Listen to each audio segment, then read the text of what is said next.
If you've been implementing CBT-I techniques and you've been noticing real improvements in your sleep, but you tend to have this quite predictable 1 or 2 nights of bad sleep each week, then the best thing you can do is just keep going. And I'm going to be talking about this in today's video. Hi, I'm Martin Reed from insomniacoach.com. I help people with insomnia improve their sleep so they can live happier, healthier lives. Now, one thing I notice when I work with clients who are implementing cognitive behavioral therapy for insomnia, CBT-I techniques, is that they'll make great improvements in their sleep over a number of weeks, but there would still just be like 1, maybe 2 nights of poor sleep each week. And this can be quite concerning because after all, you're making great progress, but there's always this 1 or 2 nights where you tend not to have a good night of sleep. Now, when this happens, first of all, it's important to bear in mind that this is actually quite normal. Just as it took time for your insomnia to develop, it will take time to get rid of your insomnia and make these good nights more consistent and occur more frequently. It's also important to bear in mind that a bad night of sleep happens to everyone every now and again. So try not to dwell on these 1 or 2 nights of bad sleep and instead look at the 5 or 6 nights of good sleep that you're now getting.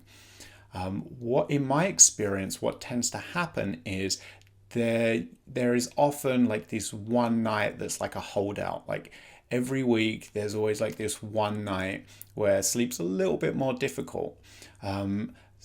Quite often this is like on a Sunday night, like the night before work, because we worry about sleep and how it's going to impact our day on the Monday when we have to go into work. But sometimes it can just occur for no real reason. Typically what I find is it only becomes a problem if we kind of dwell on this one bad night, if we kind of look at a way of addressing just this one bad night, or if we think, okay, well, CBT-I isn't working for me because I still have this one bad night every week. But as long as you just keep going, as long as you really commit to these CBT-I techniques that overwhelmingly improved your sleep on the vast majority of nights over the week, then these last remaining holdouts of bad sleep each week or every couple of weeks, they all go away over time as well.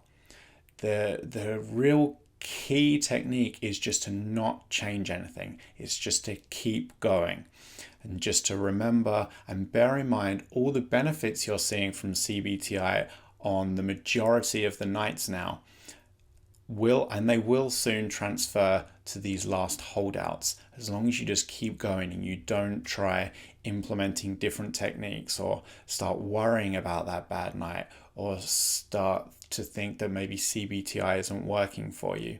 In my experience, there's always these last remaining 1 or 2 nights of holdouts that take longer to get rid of, but you will get rid of them as long as you continue with the CBT-I techniques.